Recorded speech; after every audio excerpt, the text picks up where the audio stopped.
भगवते वासुदेवाय ओम ज्ञानतिमिरान्धस्य ज्ञानाञ्जनशलाकया चक्षुरुन्मीलितं येन तस्मै श्रीगुरवे नमः। श्रीचैतन्यमनोभीष्टं स्थापितं येन भूतले स्वयं रूपा गदामह्यं ददाति स्वपदान्तिकं वन्देऽहं श्रीगुरो श्रीयुतपथकमलं श्रीगुरुं वैष्णवांश्च श्रीरूपं सागरजातं सहगण रघुनाथान्वितां तां सजीवं साद्वैतं सावधूतं परिजनसहितं कृष्णचैतन्यदेवं श्रीराधा कृष्णपादान् सहगण ललिता श्रीविशाखान्वितांश्च हे कृष्णा करुणा सिन्धु दीनबन्धो जगत्पते गोपेश गोपिका कांता राधा कांता नमोस्तुते तप्त कांचन गौरांगी राधे वृंदावनेश्वरी वृषभानुसुते देवी प्रणमामि हरिप्रिये वाञ्छाकल्पतरुभ्यश्च कृपा सिन्धुभ्य एव च पतितानां पावनेभ्यो वैष्णवेभ्यो नमो नमः। जय श्री कृष्ण चैतन्य प्रभु नित्यानंद श्री अद्वैत गदाधर शिवासादि गौरभक्त वृंदा हरे Krishna Krishna Krishna Hare Hare Hare Ram Ram Ram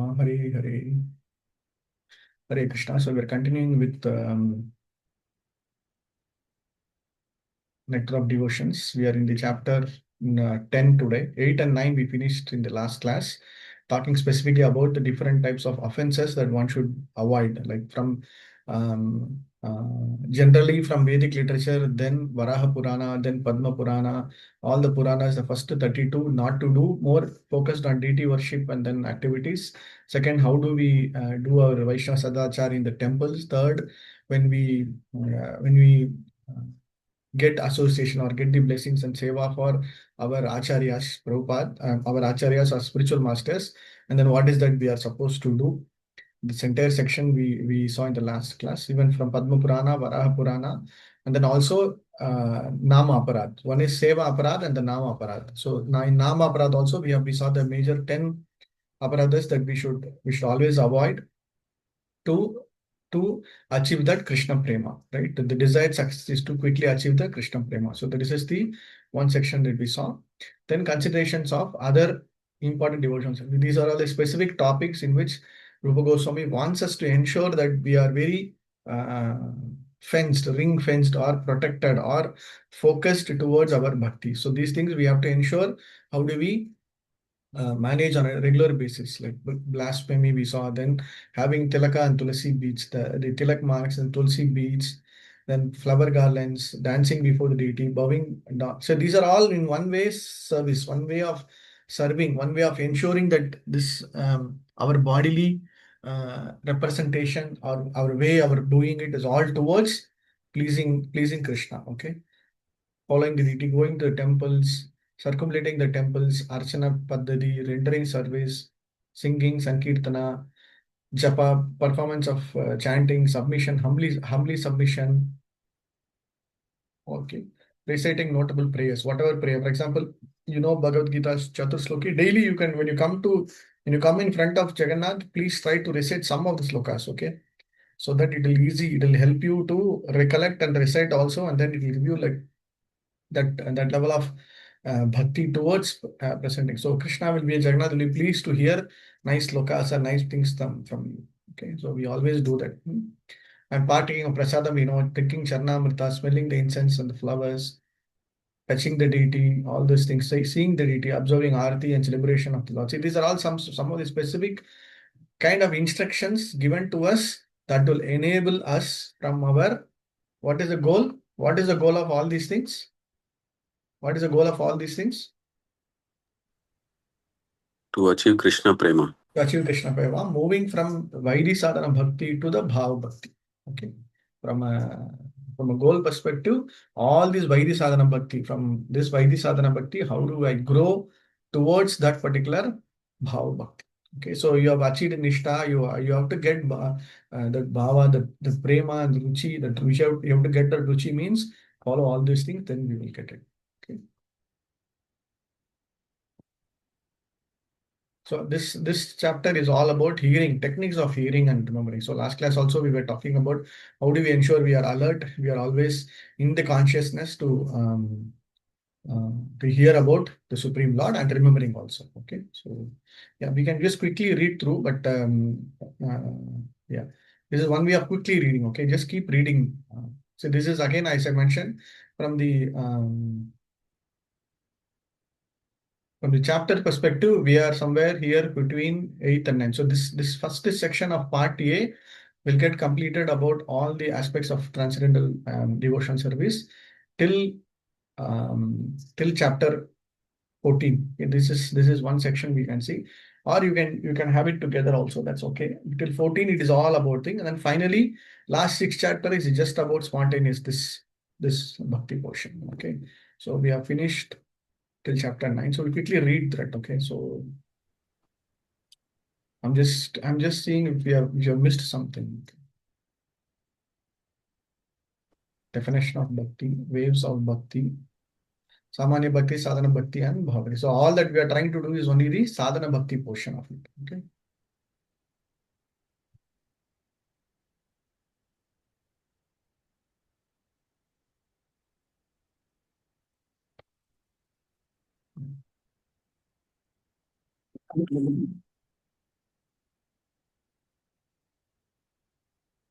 We saw the eligibility in chapter 3. Then we saw the qualifications in chapter 3 and 4. And then devotion service surpasses all liberation. Chapter 4 also we saw qualification. And then purity in devotion service. Chapter 5, devotion service in transcendental material consciousness. All this purity. Then the sadhana bhakti, how this categorized this portion also saw.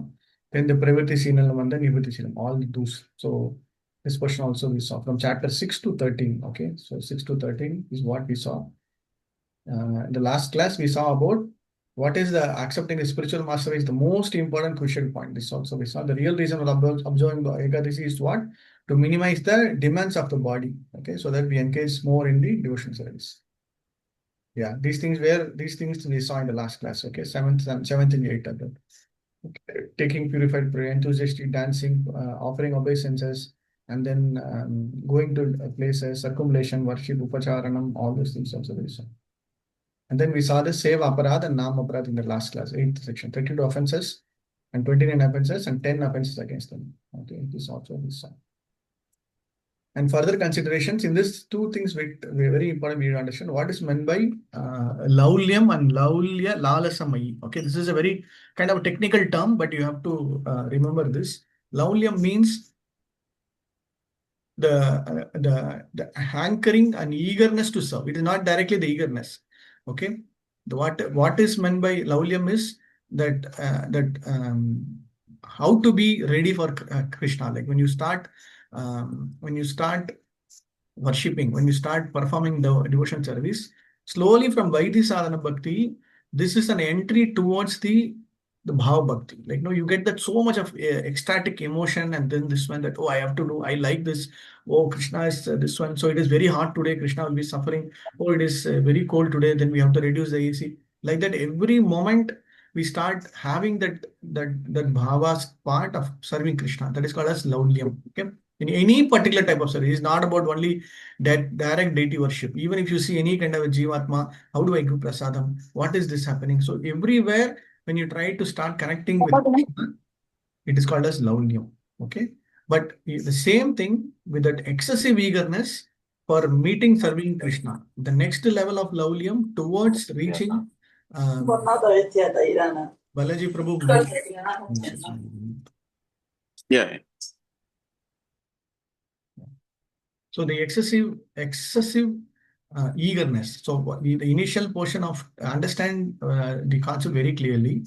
Laulyam is just the readiness to get that eagerness, and then focusing on that improvement of eagerness.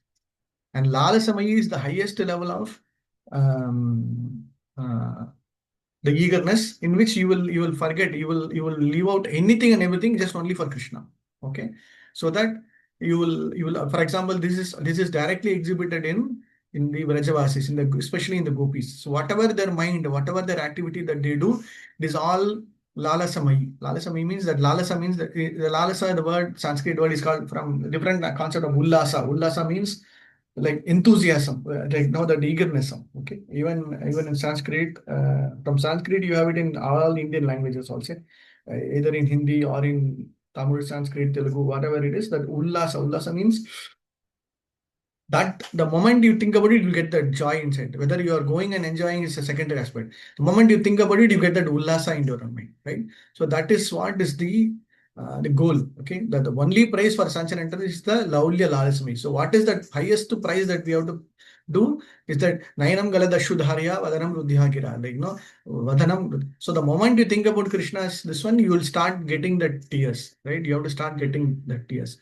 So Mahaprabhu exhibited that during Rath Yatra. Mahaprabhu exhibited during his entire period in Gambhira. Like, whenever he was thinking about Krishna, immediately he will start, tears will flow into that. So that eagerness is what is towards meeting Krishna, towards serving Krishna. The gopis exhibited that bhava. So why it is important? Until otherwise, the Vaidhi Sadhana Bhakti's goal is towards achieving that. Whatever Vaidhi Sadhana Bhakti that we try to do is completely waste. We might go up to Vaikunta, it might go up to Ayodhya, it might go to up to Ahobilam, it might go to some particular higher spiritual level. But our goal is beyond that, is the Goloka, where we'll have a direct in relationship with Krishna and Krishna, serving directly to the Supreme Lord. Okay, so that is where the goal has to be very clearly understood. Then whatever the activity, whatever things that we do, will focus on towards that aspect. Like for example, you offer food. How do we offer food? It is very hot or very cold, or how is it? Am I putting the spoon very correctly? Am I keeping the kerchief or that hand towel very correctly? I'm doing whether achamanam correctly. So these are all at a very at the rules and regulations level. But serving him nicely is more important. Am I putting the flowers correctly? I'm not just giving the fruits like that. I cut the fruits, I peel out all the skin, I remove all the other things. So like that, every moment you start thinking about it, then you will get that understanding. Okay, so these are all in one way focused towards that particular aspect. Okay, so be very clear on the definition of laulyam and lalasamai. Laulyam is the initial understanding of how to get that eagerness and focus towards improving that eagerness. Or crying. Or crying here means the hankering portion. Crying here means that, oh yes, I should do it. I have to do it. I missed it. Oh my God, I missed Manglar. So like that, if you have that, then it is laulyam. The laulyam's ladder is towards the reaching the lalasamai stage. Okay, laulya. So whatever bit there is I will give it up. Okay. So the gopis gave up everything. They gave up their husbands, they gave up their own children, they gave up their own brothers, father, mother, whatever bit, only for Krishna. Even the Brahmana Patnis, when the great yajna was happening, some yajna was happening near Mathura, border between Mathura and Vrindavan. When they heard about Krishna, they just left everything. Right? So that is that Larasamai portion. Okay. The same is the aspect for the queens of Vrinda, queens of Dwaraka also. The moment Krishna enters, after the great battle, everything over, and then all the queens exhibited that. Even the Dwaraka Vasis also in Bhagavatam very nicely mentioned when Krishna returns from from Hastinapur after a long time. When they return, when he returns to from Hastinapur to Dwaraka, all the Dwarka Vasis also, including elderly people, people of his age, everybody exhibited that eagerness. Yes, Krishna has come. So that way, we need to make our goal, make our life towards Krishna. Okay, that is what our acharyas want also.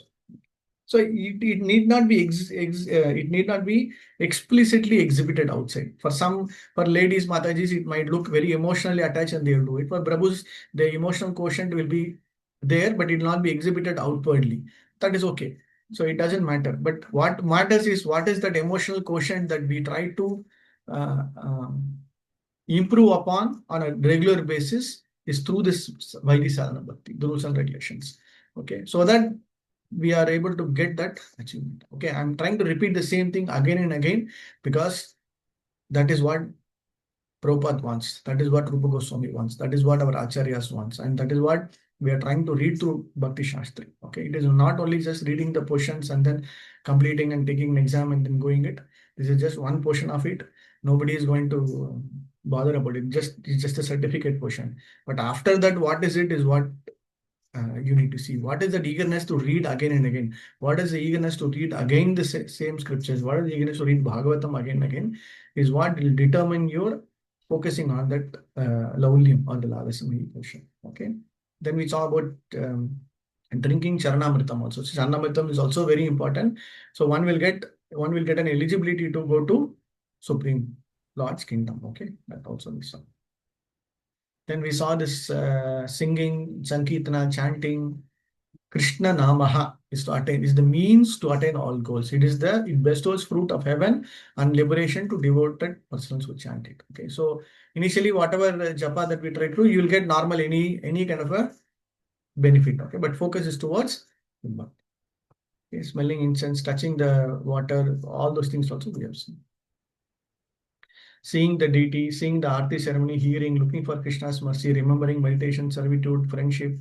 So these things are also, this is what we will see in this particular coming section. Okay. Yeah. Chapter 10 is all about hearing and remembering. We'll quickly finish it. We'll try to finish 3 chapters quickly, just read through it. Okay. What is Daya Bhak? I will just simply in a very simple way, Prabhupada, and use that analogy. If you are if your father is having good property, obviously by the law of land you will get inheritance, right? Similarly, if you are all following the Krishna bhakti and everything, by default or by nature we will get that eligibility to go to kingdom of God. Okay, that is called as Daya Bhak. Okay, Daya Bhak, the word Daya Bhak is referred by giving that assurance that yes, if you follow through the rules and regulations, if you follow through the principles, everything, automatically the eligibility is established. There is nothing separately you need to do. The eligibility to enter into the Supreme Lords. Okay. Now, Atma Nivanam, Sakyam, all these things we will know. Okay. So what we will do today, we'll just quickly read through 10, 11, and 12. Okay. Just keep reading through and we will finish it. Yeah. Serving in Mathura, serving Vaishnavas. Today we will see about all these things. Atma Nivedanam, um, uh, serving the scriptures, serving Mathura, serving Vaishnavas, all these things. Okay. So please start reading. It is an opportunity to read. It is an opportunity to serve Prabhupada. Okay. Yeah, please read chapter 10. The techniques of hearing and remembering. I'll read, Prabhuji.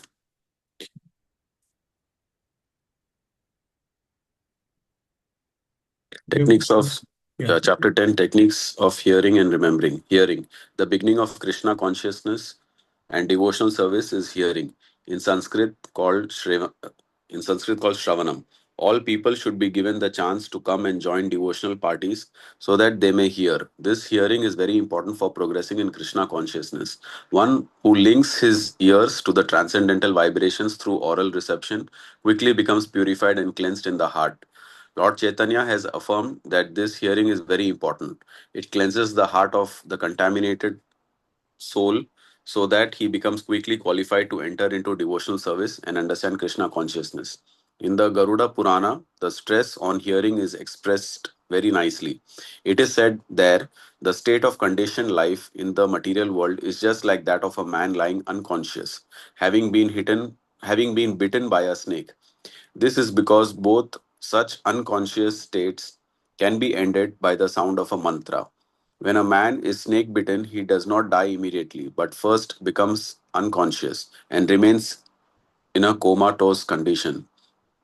Anyone who is in the material world is also sleeping, as he is ignorant of his actual self or his actual duty and his relationship with God. So, materialistic life means that one is bitten by the snake of Maya, illusion, and thus, without any Krishna consciousness, is almost dead. Now, the so called dead man bitten by a snake can be brought back to life by the chanting of some mantra. There are expert chanters of these mantras who can perform this feat. Similarly, one can be brought back into Krishna consciousness from the deadly unconscious state of material life by hearing of the Maha Mantra Hare Krishna, Krishna Krishna, Hare Hare, Hare Rama, Rama Rama, Hare Hare. In the fourth canto of the Srimad Bhagavatam, 29 chapter, verse 40, the importance of hearing of the pastimes of the Lord is stated by Shukadev Goswami to Parikshit Maharaj. My dear king, one should stay at a place where the great acharyas, holy teachers, speak about the transcendental activities of the Lord, and one should give oral reception to the nectarian river flowing from the moon-like faces of such great personalities. If someone eagerly continues to hear such transcendental sounds, then certainly he will become freed from all material hunger, thirst, fear, and lamentation, as well as all illusions of material existence. Sri Chaitanya Mahaprabhu also recommended this process of hearing as a means of self realization in the present age of Kali. In this age, it is very difficult to follow thoroughly the regulative principles and studies of the Vedas which were formerly recommended. However, if one gives oral reception to the sound vibrated by great devotees and acharyas, that alone will give him relief from all material contamination. Therefore, it is the recommendation of Chaitanya Mahaprabhu that one should simply hear from authorities who are actually devotees of the Lord. Hearing from professional men will not help.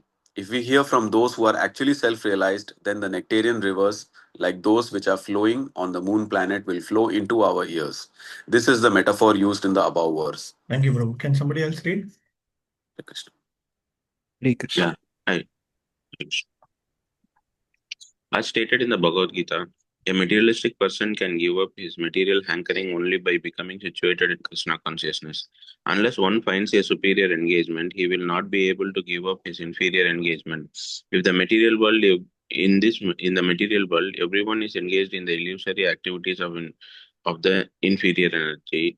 But when one is given the opportunity to release the activities of supreme energy performed by Krishna, then he forgets all his lesser pressures.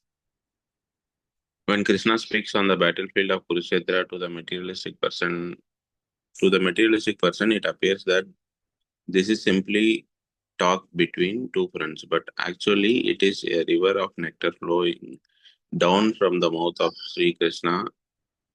Arjuna gives Arjuna gave oral reception to such vibrations, and thus he became free from all the illusions of material problems. In the 12th canto of Srimad Bhagavatam, 3rd chapter, verse 15, it is stated, a person who desires unalloyed devotional service to the Lord, who is praised by transcendental sound vibration, should always hear about his glorification and transcendental qualities. This will surely kill all kinds of inauspiciousness in the heart, expecting the Lord's mercy. In the 10th canto, 14th chapter, verse 8, it is said, my dear Lord, any person who is constantly awaiting your causeless mercy to be bestowed upon him, and who goes on suffering the resultant actions of his past misdeeds, offering you respectful obeisances from the core of his heart, is surely eligible to become liberated, for it has become his rightful claim. This statement of Srimad Bhagavatam should be the guide of all devotees. A devotee should not expect immediate relief from the reactions of his past misdeeds. No conditioned soul is free from such reactionary experiences, because material existence means continued suffering or enjoying of past activities. If one has finished his material activities, then there is no more birth. This is possible only when one begins Krishna conscious activities, because such activities do not produce reaction. Therefore, as soon as one becomes perfect in Krishna conscious activities, he is not going to take birth again in this material world. A devotee who is not perfectly freed from the resultant actions should therefore continue to act in Krishna consciousness seriously, even though there may be so many impediments. When such impediments arise, he should simply think of Krishna and expect his mercy. This is the only solace. If the devotee passes his days in this spirit, it is certain that he is going to be promoted to the abode of Lord. By such activities, he earns his claim to enter into kingdom of God. The exact word used in this verse is Daya Bhak. Daya Bhak means to a son's becoming the lawful inheritor of the property of the father. In a similar way, a pure devotee who is prepared to undergo all kinds of tribulations in executing Krishna conscious duties becomes lawfully qualified to enter into the transcendental abode. Thank you, Prabhu. Nice. This section is very nice, important. A devotee should not expect immediate relief from the realization. Okay. So once you begin Krishna consciousness, they'll say, why am I still suffering? No conditioned soul is free from such reactory experiences because material existence means continued suffering or enjoying of past activity. Either we suffer or we enjoy. Only thing is, only when you come to Krishna consciousness and start doing all our activities which does not produce reaction, then we get it. So whatever the balanced karma things, whatever it is supposed to come, but only thing is we have to continuously remember Krishna. One should simply, when such impediments arise, he should simply think of Krishna and expect his mercy. So we should, so whenever you say Krishna willing, Krishna's mercy, Guru Maharaj mercy, so which means what? We are just expecting that. That's all. That is the only solace, making it very clear. Okay. Okay, continue. Hare Krishna Prabhu, I will read. Yes, ma'am. Remembrance. The some way or other, if someone establishes in his mind his continuous relationship with Krishna, this relationship is called remembrance. About this remembrance, there is a nice statement in Vishnu Purana, where it is said, simply by remembering the Supreme Personality of Godhead, all living entities become eligible for all kinds of auspiciousness. Therefore, let me always remember the Lord, who is unborn and eternal. In the Padma Purana, the same remembrance is explained as follows. Let me offer my respectful obeisances unto the Supreme Lord Krishna, because if someone remembers him either at the time of death or during his span of life, he becomes freed from all sinful reactions. Meditation. To meditate means to engage the mind in the thinking of form of the Lord, the qualities of the Lord, the activities of the Lord, and the service of the Lord. Meditation does not mean anything impersonal or void. According to Vedic literature, meditation is always on the form of Vishnu. In the Nrsimha Purana, there is a statement about the meditation on the form of the Lord. It is said that their meditation focusing on the lotus feet of Supreme Personality of Godhead has been accepted as a transcendental and beyond the experience of material pain and the pleasure. By such a meditation, even one who is grossly miscreant can be delivered from the sinful reactions of his life. In the Vishnu Dharma, there is a statement about the meditation on the transcendental qualities of the Lord. It is said, persons who are constantly engaged in Krishna consciousness and who remember the transcendental qualities of the Lord become free from all reactions to the sinful activities. And after being so cleansed, they become fit to enter into the kingdom of God. In other words, no one can enter into the kingdom of God without being freed from the all sinful reactions. One can avoid sinful reactions simply by remembering the Lord's form, qualities, pastimes, etc. In the Padma Purana, there is a statement about remembering the activities of the Lord. A person who is always engaged in the meditation on the sweet pastimes and the wonderful activities of the Lord surely becomes freed from all material contamination. In some of the Puranas, the evidence is given that if someone is simply meditating on the devotional activities, he has achieved the desired result and has seen face to face the Supreme Personality of Godhead. In this connection, there is a story in the Brahmavarta Purana that in the city of Pratishthanapura in South India, there was once a Brahmana who was not very well to do, but who was nevertheless satisfied in himself, thinking that it was because of his past misdeeds and by the desire of Krishna that he did not get sufficient money and the opulence. So he was not at all sorry for his poor material position, and he used to live very peacefully. He was very open hearted, and sometimes he went to hear some lectures delivered by great realized souls. At one such a meeting, while he was very faithfully hearing about the Vaishnava activities, he was informed that these activities can be performed even by meditation. In other words, if a person is unable to actually perform Vaishnava activities physically, he can meditate upon the Vaishnava activities and thereby acquire all of the same result. Because the Brahmana was not very well to do financially, he decided that he would simply meditate on the grand royal devotional activities and he began his business thus. Sometimes he would take his bath in the river Godavari. After taking his bath, he would sit in the secluded place on the bank of river, and by practicing the yoga exercise of pranayama, the usual breathing exercises, he would concentrate his mind. These breathing exercises are meant to mechanically fix the mind upon a particular subject. That is the result of breathing exercises and also of different sitting postures of yoga. Formerly, even quiet ordinary persons used to know how to fix the mind upon the remembrance of Lord. And so the Brahmana was doing this.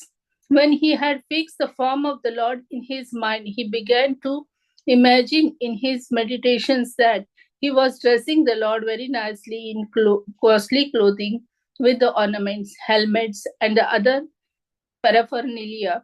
Then he offered his respectful obeisances by bowing down before the Lord.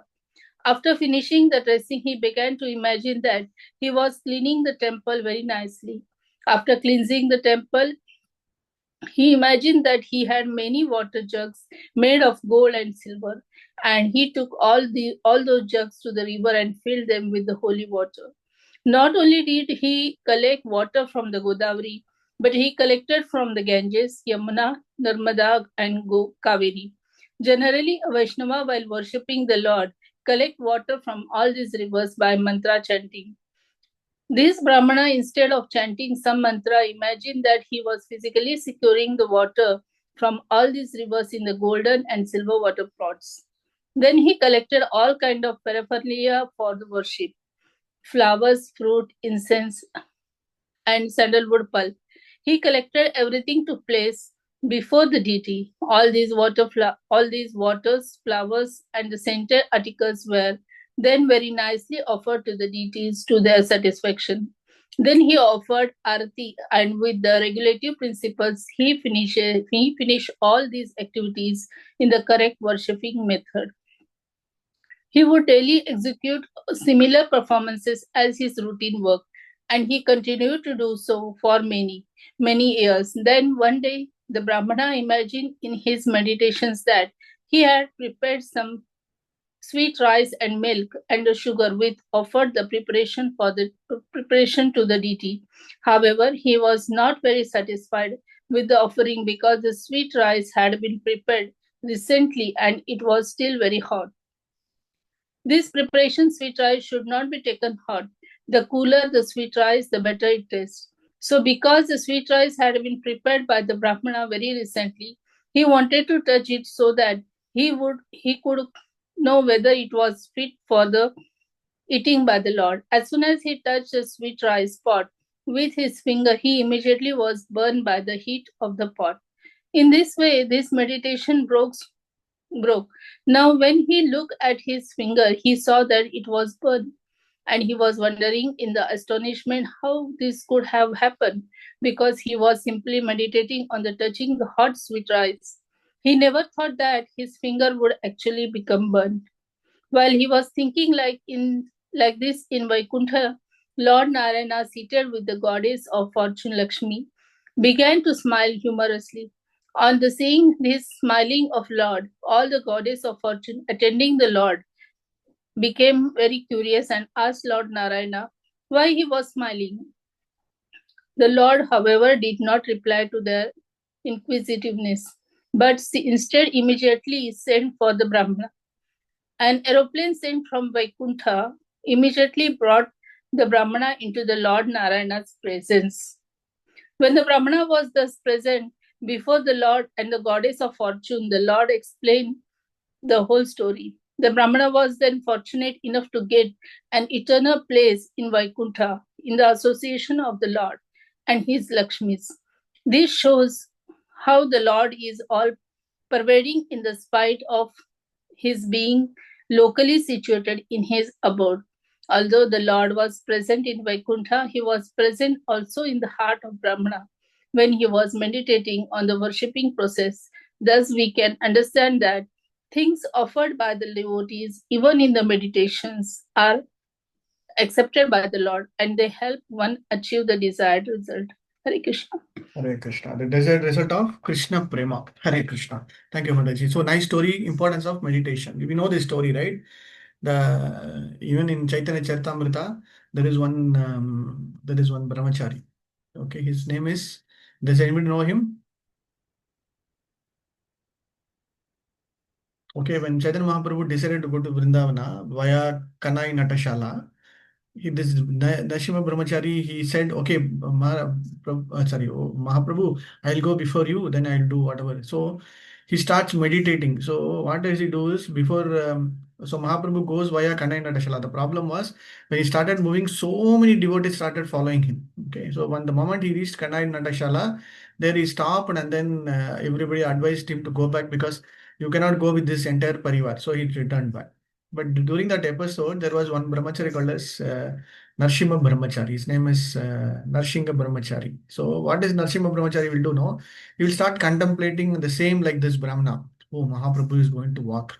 How do I ensure the road is clean? So, he started cleaning the road so nicely from Jagannath Puri towards Kanai Nadashala. There's a place towards that is going towards from Puri towards Orissa towards Vrindavan, Uttar Pradesh. Okay, so he goes that, then he cleans the road. Then he said just the cleaning is not required. Then he keeps he waters the road. Then he keeps nice flower plants across, like laying like how do they do in Singapore? Right, immediately they keep some flower here and there, and then they make the road nicely. So then he said, what is this? Only flowers. Then let me bring gold, emerald, this one also. He starts putting nice big diamonds, big emeralds and all on the road, and then making it like very jewel picked like so nicely. Then he sees the no, even the road during summertime it will be very hot. How he will walk? Then he starts plucking flowers from here and there and makes one flower path.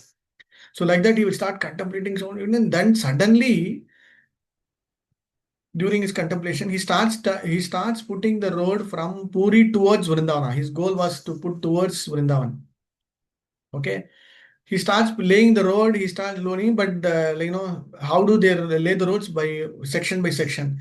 So when the moment it came to Kanai Natashala, after Kanai Natashala, the road laying that what is it, that Seva part got kind of disturbed, or he got like he could not move further. He could not move from Kanai. Then he was very curious. Why am I not able to move away from Kanai Natashala? He was so this one. Then he goes and then he conveys to senior Vaishnavas there like Nityananda Prabhu. Then there were this Swarup Damodar and all. They like no, there might be some other Krishna's plan. So actually what will happen is the same thing. So Mahaprabhu starts walking, he goes to Kanai and that's all. After Kanai he will return back. Okay, so this again is another very nice pastime in Chaitanya Charitamrita, exhibiting the same mood and bhav like how this Brahmana from Godavari, from somewhere near Andhra, he was trying to have that mananam. Okay, mananam, smaranam is very important. Mananam portion, we're able to not only just remember Krishna, getting into that bhava of serving Krishna. Okay, let's go to the next chapter. Any specific questions on this chapter? Prabhuji, it is mentioned here that if we can't do the devotional activities physically, we can meditate on them and get the same result. So Correct. this cannot be done by very like common devotees and all. It's on a higher stage actually. This is, I mean, for us we have to do the sadhana. We have to do the Vedi sadhana Yeah, and yeah. actually do it Yeah, if physically. you are physically able to do it, please do it. Nobody is going to, even so many old Matajis, they still come and do serve, right? If you see, I know so many Matajis during for Rajbhog, they come, they do so much of nice preparation, they do all activities. And similarly, um, even old Prabhujis, I know some of the Prabhujis are more than 60, 70, they still come and do. So physically, you are supposed to do. If you're not able to do physically, then it is okay. That is what the point is. Okay. Okay. Yeah, please read to the next chapter also, chapter 11. If you want to read, yeah, please read to me. Chapter 11, the aspects of transcendental service. Savitosaship. In the opinion of karmi spiritual workers, offering the results of karma is called savitaship. But according to Vaishnava acharyas like Rupa Goswami, servitorship means constant engagement in some kind of service to the Lord. In the Skanda Purana, it is said that those who are attached to the ritualistic activities, the four orders of social life and the four orders of spiritual life, are considered devotees. But when devotees are actually engaged in offering service to the Lord directly, there must be Bhagavadas or pure devotees. Those who are engaged in fruitive activities or prescribed activities according to the four orders of social and spiritual life are not actually pure devotees. But still, because they are offering the resource to the Lord, they are accepted as devotees. When one has no such desire, but acts spontaneously out of the love of God, such a person must be accepted as a pure devotee. The conditioned souls who have come into contact with the material world are all more or less desirous of lording it over material nature.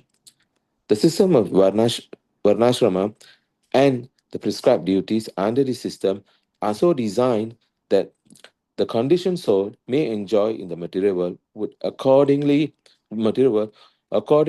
to his desire for for sense gratification, and at the same time gradually become elevated to spiritual understanding. Under these prescribed duties of Varna and Ashrama, there are many activities which belong to devotional service in Krishna consciousness. Those devotees who are householders accept Vedic ritualistic performances as well as the prescribed duties of devotional service, because both are meant for satisfying Krishna. When householder devotees perform some Vedic ritualistic duties, they do so to satisfy Krishna. As we have previously discussed, any activity aiming at satisfying the Supreme Personality of Godhead is considered devotional service.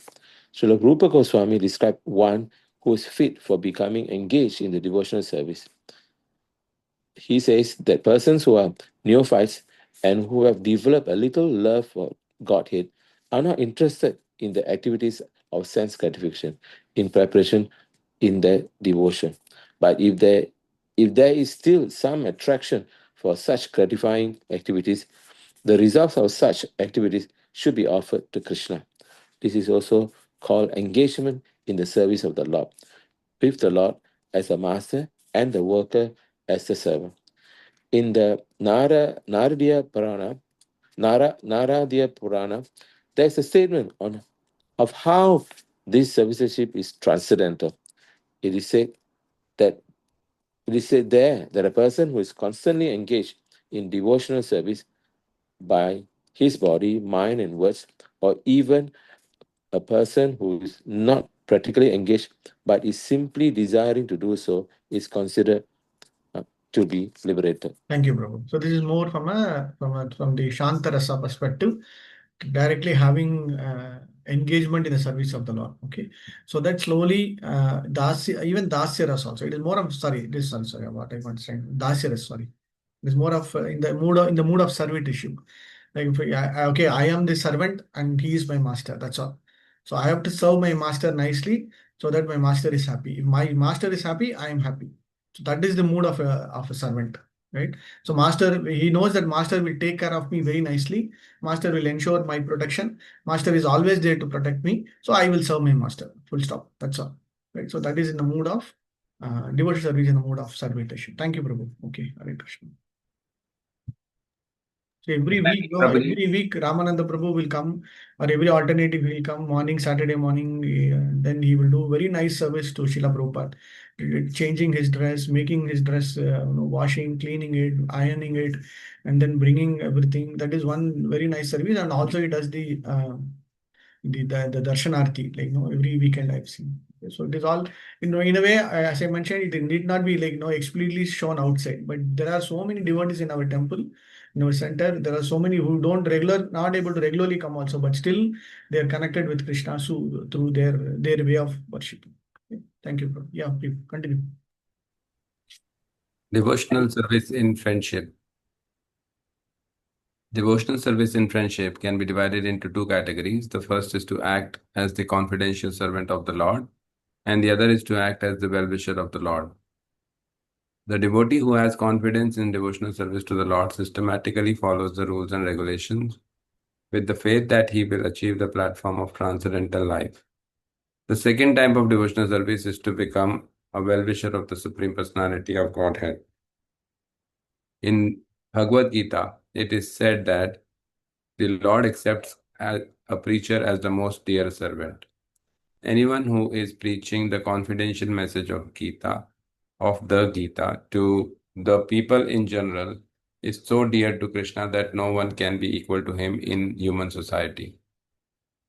In the Mahabharata, Draupadi says, "My dear Govinda, your promise is that your devotee can never be vanquished. I believe in that statement, and therefore, in all kinds of tribulations, I simply remember your promise, and thus I live." The purport is that Draupadi and her 5 husbands, the Pandavas, were put into severe tribulations by their cousin brother Duryodhana, as well as by others. The tribulations were so severe that even Bhishma Dev, who was both a lifelong brahmachari and a great warrior, would sometimes shed tears thinking of them. He was always surprised that although the Pandavas were so righteous and Draupadi was practically the goddess of fortune, and although Krishna was their friend, still they had to undergo such severe tribulations. Through their tribulations, though their tribulations were not ordinary, Draupadi was not discouraged. She knew that because Krishna was their friend, ultimately they would be saved. A similar statement is there in the 11th canto of Srimad Bhagavatam, 2nd chapter, verse 53, where Havis, the son of King Rishabha, addresses Maharaj Nimi. My dear king, a person who never deviates even for a moment from engagement in service at the lotus feet of the Supreme Person, engagement which is sought even by great demigods like Indra, with firm conviction that there is nothing more worshipable or desirable than this, is called the first class devotee. Sri Rupa Goswami says that a neophyte devotee who has simply developed a slight love of Godhead is certainly a prospective candidate for devotional service. When he becomes firmly fixed in such devotional service, that assured status becomes a confidential part of his devotional service. Sometimes it is found that a pure devotee lies down in the temple of the Lord in order to serve him as a confidential friend. Such friendly behavior of a devotee may be accepted as raganuga or spontaneous. Although, according to regulative principles, no one can lie down in the temple of Supreme Personality of Godhead. This spontaneous love of Godhead may be grouped under devotional service in friendship. Hare Krishna. Thank you, Prabhu. Hare Krishna. Yeah, please surrendering everything to the Lord. So this is Atma Nivedana. Surrender everything to the Lord. Regarding complete self-surrender, there is nice description in the 11th canto of Srimad Bhagavatam, 29th chapter, verse 34, where the Lord says, "A person who has completely surrendered unto me has completely given up all other activities, is protected by me personally, both in his life and in the next."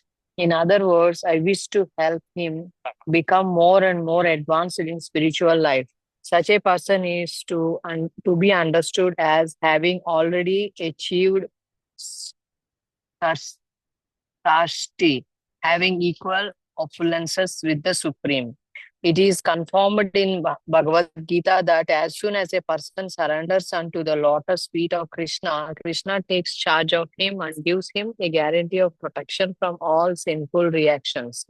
He also instructs from within so that the devotee may very quickly make advancement towards spiritual perfection. The self surrender is called Atma Nivedana. According to different authorities, self is differently defined. Self is sometimes considered to refer to the spirit self or soul, and self is sometimes considered to refer to mind or to the body. Full self surrender therefore means not only surrendering oneself as spirit soul, but also surrendering one's mind and body to the service of the Lord. Srila Bhakti Vinoda Thakura has sung a nice song in this connection while offering himself as a fully surrendered soul. He said, "My mind, my household affairs, my body, whatever is in my possession, my dear Lord, I offer to you for your service. Now you can do with them as you like. You are the supreme processor of everything. So if you like, you can kill me, or if you like, you can give me protection. All authority belongs to you. I have nothing to claim as my own." Sri Yamunacharya, in his prayers to the Lord, has expressed a similar idea in the following words: "My dear Lord, I may be living within some body as a human being or as a demigod, but whatever mode of life I do not mind, because these bodies are simply byproducts of the three modes of material nature. And I, who am in possession of these bodies, am surrendering myself unto you." In the Hari Bhakti Viveka, there is a statement regarding how one can offer his body in self-surrender. There, the devotee says, "My dear Lord, as a solid animal has no need to think about his maintenance and sustenance. So, because I have given up my body and soul unto you, I am no longer concerned with my maintenance and sustenance." In other words, one should not bother about his personal or family maintenance or sustenance. If one is actually surrendered in body and soul, he should always remember that his only concern is to be engaged in the service of the Lord. Srila Rupa Goswami says that devotional service in friendship and devotional service in self surrender are two difficult processes. Therefore, such relationship with the Lord can very rarely be seen. Only for the advanced devotees are these two processes easily executed. The purport is that it is very rare to see surrender that is mixed with sincere ecstatic devotion. One must give himself completely to the will of the Lord. Hare Great. Krishna. Thank you, Thank you. Mataji. So the Atma Nivedanam very clear, exhibited by various devotees like Atma Nivedanam, Bali Maharaj, many of them, like everybody, for example, even the Goswamis also, they completely surrendered. Whatever be it, they just gave up everything and then do a complete surrender. Okay. Krishna Yati Vishwaso. Krishna Yati Vishwaso means, yes, Krishna Raksha. Krishna will just definitely protect me. Okay. Just take a just quick 3 to 4 minutes bio break. We'll continue at 9:05. Okay. And then try to complete this chapter and then next chapter. Yeah.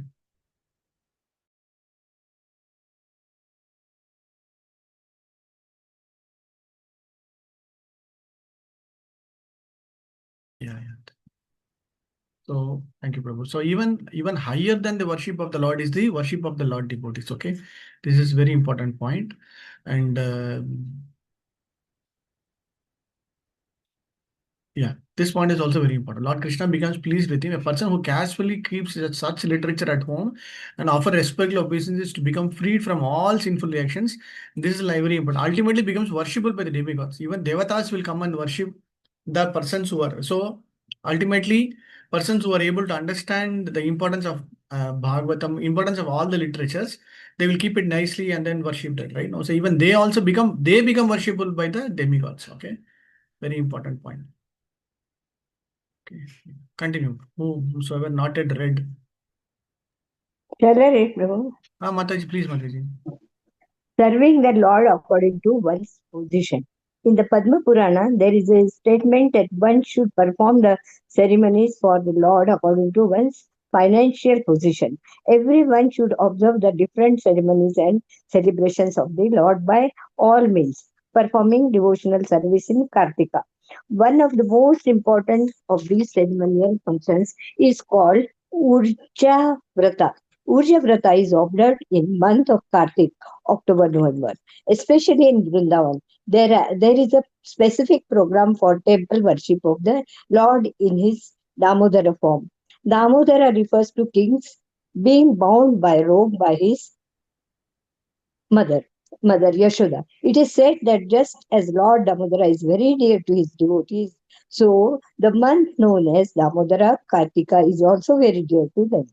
The exhibition of devotional service during Urja Vrata in the month of Kartika is especially recommended to be performed at Mathura. This system is still followed by many devotees. They go to Mathura or Vrindavan and stay there during the month of Kartika, specifically to perform devotional service during this period. In the Padma Purana, it is said that Lord may offer liberation to material happiness to a devotee, but after some devotional service has been executed, particularly in Mathura during the month of Kartik, the devotees want only to attend pure devotional service unto the Lord. The purport is that the Lord does not award devotional service to ordinary persons who are not serious about it, but even such unserious persons who execute devotional service according to the regulative principles during the month of Kartik and within the jurisdiction of Mathura in India are very easily awarded the Lord's personal service. Thank you, Mataji. Thank you. Hare Krishna. Thank you. Hare Krishna, Mataji. Shitala Mataji continues to serve Jagannath so nicely. Many times during Rajbhog time and all, it will be very hot. She will prepare so much nice prasad, nice boga, and she will carry that in the cart with one umbrella, and then she wants to serve nicely, right? So these are all exhibitions of devotional service in that mood of bhav, like yes, I have to serve Krishna like that. Thank you, Mataji. Okay, continue. This. Hare Krishna. Prabhu, I can read. Yeah, Mataji, anybody can read. Observing festivals celebrating the Lord's activities.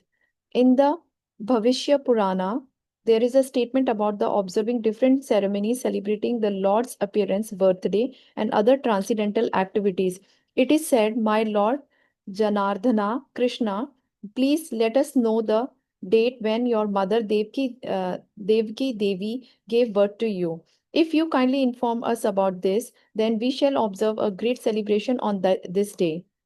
O killer of Keshi, we are we are souls 100% surrender onto your lotus feet, and we wish only to please you with our ceremonies. This statement of a Bhavishya Purana gives evidence that by observing different functions in relationship with the Lord, one is sure to become pleasing to the Lord.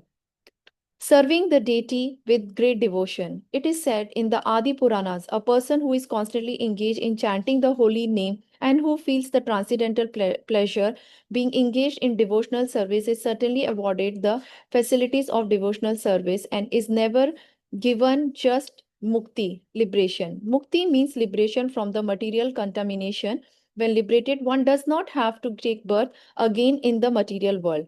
The impersonalist desire to merge into the spiritual existence to end their individual existence. But according to Srimad Bhagavatam, Mukti is only the beginning of one's becoming situated in his normal condition. The normal condition of every living entity is to be engaged in the devotional service of the Lord.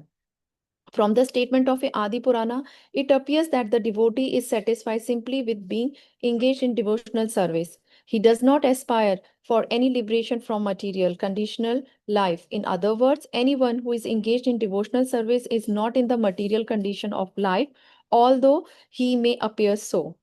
Recitation of Srimad Bhagavatam among devotees.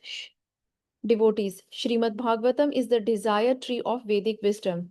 Veda itself means the aggregate of knowledge, and whatever knowledge is required for a human society is perfectly presented in Srimad Bhagavatam. There are different branches of knowledge in the Vedic writings, including sociology, politics, medicines, and military art. All these and other branches of knowledge are perfectly described in the Vedas. So, as far as the spiritual knowledge is concerned, that is also perfectly described there, and the Srimad Bhagavatam is considered to be the ripened fruit of this desired fruitfully tree of the Vedas. A tree is honored by the production of its fruit. For example, a mango tree is considered very valuable because it is produced the king of all fruits, the mango. When the mango fruit becomes ripened, it is the greatest gift of that tree. And Srimad Bhagavatam is similarly held to be the ripened fruit of the Vedic tree. and as ripened fruit becomes more relishable when first touched by the beak of a parrot or Shuka. Srimad Bhagavatam has become more relishable by being delivered through the transcendental mouth of a Sukadeva Goswami. Srimad Bhagavatam should be received in the disciplic succession without any breakage. When a ripened fruit comes from the upper part of the tree onto the ground by the process of being handed down from the higher branch to a lower branch by a person in the tree, the fruit does not break. Srimad Bhagavatam, when received in the parampara system or the disciplic succession, with the likewise remain unbroken. It is stated in a Bhagavad Gita that the disciplic succession or a parampara is the way of receiving transcendental knowledge. Such knowledge must come down through the disciplic succession through authorized person who know the real purpose of Shastras. Sri Chaitanya Mahaprabhu recommended that one learn Srimad Bhagavatam from the mouth of the self-realized person called a Bhagavatam. Bhagavata means in the relationship with the personality of Godhead, Bhagwan. So the devotee is sometimes called Bhagavatam. And the book which is in the relationship with the devotional service to the Supreme Personality of Godhead is also called a Bhagavatam. Sri Chaitanya Mahaprabhu recommended that in order to relish the real state of Srimad Bhagavatam, one should take instruction from the person Bhagavatam. Srimad Bhagavatam is relishable even by the liberated person. Sukdev Goswami admitted that although he was liberated from within the very womb of his mother, it was only after relishing Srimad Bhagavatam that he became a great devotee. Thus, one who is desirous of advancing in the Krishna consciousness should relish the purport of Srimad Bhagavatam through the discussion of authorized devotees. In Srimad Bhagavatam, second canto, first chapter, verse 9, Sukdeva Goswami admits that although he was very much attached by the impersonal Brahmana, when he heard the transcendental pastime of the Supreme Personality of Godhead from the mouth of his father Vyasadeva, he became more attracted to Srimad Bhagavatam. The idea is that Vyasadeva was also a self-realized soul, and his mature contribution of transcendental knowledge was delivered directly to Sukadeva Goswami in the manner indicated. Thank you, Mataji. Very nice section. Mostly from Bhagavatam, importance of Bhagavatam, importance of recitation from the devotees is very importantly emphasized. Okay, serving the deity with great devotion, we can understand. Observing Vratas, Kartik Vrata is also very importantly, whatever we are able to do during the month of Kartik is very important. And if you are able to go to Mathura, Vrindavan, and then stay there for some time to performance the Vrata, that is also very important. Serving the Lord according to position, I think this we can really can quickly understand. Okay. Yeah. This also very specifically, yeah, from Bhagavatam and then Bhagavatas. Right, this also we can really clearly understand. If so, Sukadeva Goswami, he was already liberated from his mother's womb. So he was he was not willing to come out of his mother's womb. He said, if I come out of my pure womb, I'll be entangled. So for many years, it's not 10 months. So he was in his mother's womb for many years.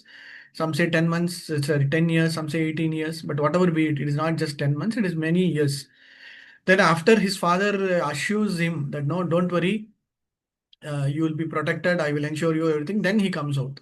But at that moment also, he was more attached to that impersonal nature because of his knowledge there. But moment he starts understanding and getting that Bhagavatam's portion, then he also becomes nicely. Okay, so that portion also. Okay, continue. We finish this. Okay, association, very important. Hare Krishna, Babu, just one thing that wanted to ask that do we really have to go to visit these dhams during the particular period of the time that like Kartik month we had to visit to Vrindavan, it is said. So how it's okay, Mataji. If you get an opportunity, try. If you're not able to get an opportunity, continue to pray. Okay, one day or the other I will go during Kartik month. So it's okay during children's school education. So many things will be there, but it's okay. It's not able to mean that is fine. But at least one day or the other, let me try to go. Okay, just have. No, I mean about result like in. Of course, result will be high only. High result, yes, definitely. Oh, okay. Thank you. You will see a totally different atmosphere when you go in the Kartik month. Okay. Yeah. definitely result is there. Definitely, no doubt about it. Prabhu, and one small question. Yeah, I know we want to finish this, but one small question I want to ask you, Prabhu. Earlier on, we talked about meditation. I believe meditation is probably the last stage where you really cannot move and all that. You are just waiting to go. You can also meditate because you can't do any physical. But to reach that stage, Prabhu, during our active time or even now, we should do as much as possible, go and do really stretch ourselves so that we will keep them in memory. And Correct. and when we cannot move, then it will all come up Yes, Prabhu. automatically. Is that true, Prabhu? Yes, of course, true, Prabhu. Maharaj always says, Prabhupada also says, when you are young, you have to do more of outreach activities, not just be in the temple. And then, if you are physically fit, and then the more you are physically able to go outside preaching, like book distribution, going out and doing prasadam seva, going and meeting people, whatever that you are able to do physically more about, then it is okay. But then afterwards, anyway, you will, all that you can do is come to the temple, do some simple service only, right?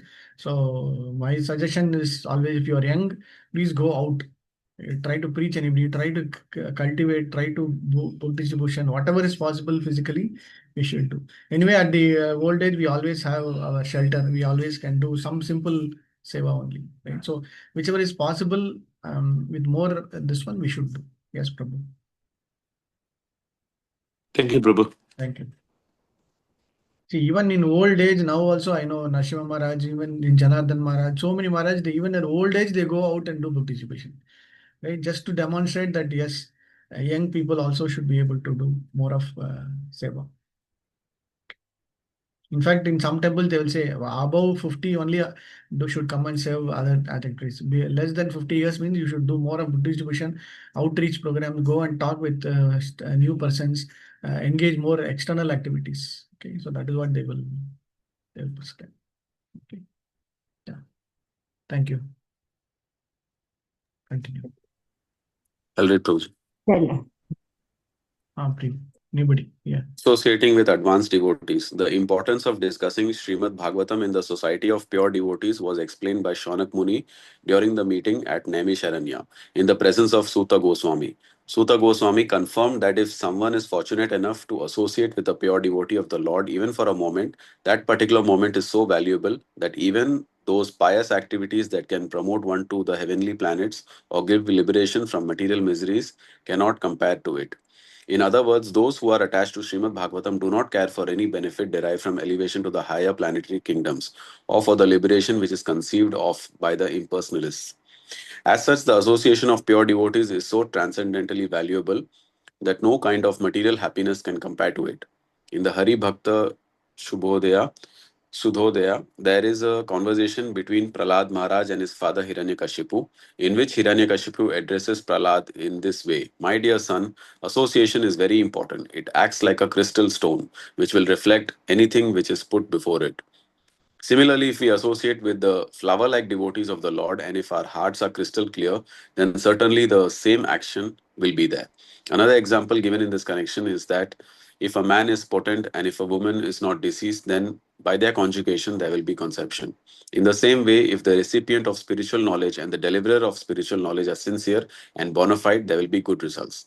Chanting the holy name of the Lord. The importance of chanting Hare Krishna, Krishna Krishna, Hare Hare, Hare Ram, Ram Ram, Hare Hare is very strongly stressed in the second canto, first chapter, verse 11 of the Srimad Bhagavatam in the following way. Sukadev Goswami tells Maharaj Parikshit, My dear king, if one is spontaneously attached to the chanting of Hare Krishna Mahamantra, it is to be understood that he has attained the highest perfectional stage. It is specifically mentioned that the karmis who are aspiring after the fruitive after the fruitive results of their activities, the salvationists who are aspiring to become one with the Supreme Person, and the yogis who are aspiring after mystic perfections can achieve the results of all perfectional stages simply by chanting the Mahamantra. Sukadev uses the word nirnitam, which means it has already been decided. He was a liberated soul and therefore could not accept anything that was not conclusive. So, Shukdev Goswami especially stresses that it has already been concluded that one who has come to the stage of chanting the Hare Krishna mantra with determination and steadiness must be considered to have already passed the trials of fruitive activities, mental speculation, and mystic yoga. The same thing is confirmed in the Adi Puran by Krishna. While addressing Arjuna, he says, anyone who is engaged in chanting my transcendental name must be considered to be always associating with me. And I may tell you frankly that for such a devotee, I become easily purchased. In the Padma Purana, it is also stated the chanting of the Hare Krishna Maha Mantra is present only on the lips of a person who has for many births worshipped Vasudeva. It is further said in the Padma Purana, there is no difference between the holy name of the Lord and the Lord Himself. As such, the holy name is as perfect as the Lord Himself in fullness, purity, and eternity. The holy name is not a material sound vibration, nor has it any material contamination. The holy name cannot therefore be chanted offenselessly by one who has failed to purify his senses. In other words, materialistic senses cannot properly chant the holy names of the Hare Krishna Maha Mantra. But by adopting this chanting process, one is given a chance to actually purify himself so that he may very soon chant offenselessly. Chaitanya Mahaprabhu has recommended that everyone chant the Hare Krishna mantra just to cleanse the dust from just to cleanse the dust from the heart. If the dust of the heart is cleansed away, then one can actually understand the importance of the holy name. For persons who are not inclined to clean this dust from their heart and who want to keep things as they are, it is not possible to derive the transcendental result of chanting the Hare Krishna mantra. One should therefore be encouraged to develop this service attitude towards the Lord, because this will help him to chant without any offense. And so, under the guidance of a spiritual master, the disciple is trained to render service and at the same time chant Hare Krishna mantra. As soon as one develops this spontaneous service attitude, he can immediately understand the transcendental nature of the holy names of the Maha Mantra. Living in Thank you, Prabhu. Somebody else, Mataji. Living in Mathura. In the Padma Puran, there is a statement about the importance of living at the holy places like Mathura or Dwarka. It is stated there to travel different places of pilgrimage means to attain emancipation from material bondage.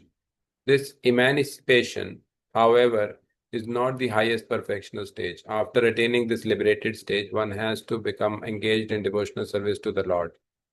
After attainment of the Brahma Bhuta liberation stage, one can further advance to engagement in devotional service. So, this attainment of transcendental loving devotional service to the Lord is the goal of life. And it can be achieved very easily for one who lives in Mathura Mandala, even for a few seconds. It is further said, who is that person who will not agree to the worship or to worship the land of Mathura? Mathura can deliver all the desires and ambitions of fruitive workers and of the salvationists who desire to become one with the Supreme Brahman. Certainly, Mathura will deliver the desires of the devotees who simply aspire to be engaged in the devotional service of the Lord. In the Vedic literature, it is also stated how wonderful it is that simply by residing in Mathura, even for one day, one can achieve a transcendental loving attitude toward the service towards the Supreme Personality of Godhead. This land of Mathura must be more glorious than Vaikuntha Dhama, the kingdom of God. Hare Krishna. Hare Krishna, Srila Prabhupada ki jai. So whenever you get an opportunity, we'll. So Mathura here means Mathura. Mathura means the entire Vrindavan, Govardhan, Radhakund, Puri, Dwaraka, everything. Right? So holy place. So more towards holy place. But whenever we possible, we are able to do some service, and that is more nice. Okay. So these are all further topics. Further point us more towards transcendental service. Okay. So today we saw 3 chapters specifically focusing on uh, devotional service, hearing and remembering aspects of transcendental service and further aspects of this one. Then chapter 13 is again the same, whatever we have gone through again. it will be repeated. Whatever the five important points, like what, for example, the residing in Mathura, worshipping the deity, Bhagavatam, serving, and then chanting of Vishnu. This 5 is again out of the 64, 59 is same, and then next to 5 is again repeated. Okay, so patent that a small so even a neophyte can become will get that devotion service. Okay, so this chapter is all about that only. Okay. Chalo. Okay, so today we saw what is the important point of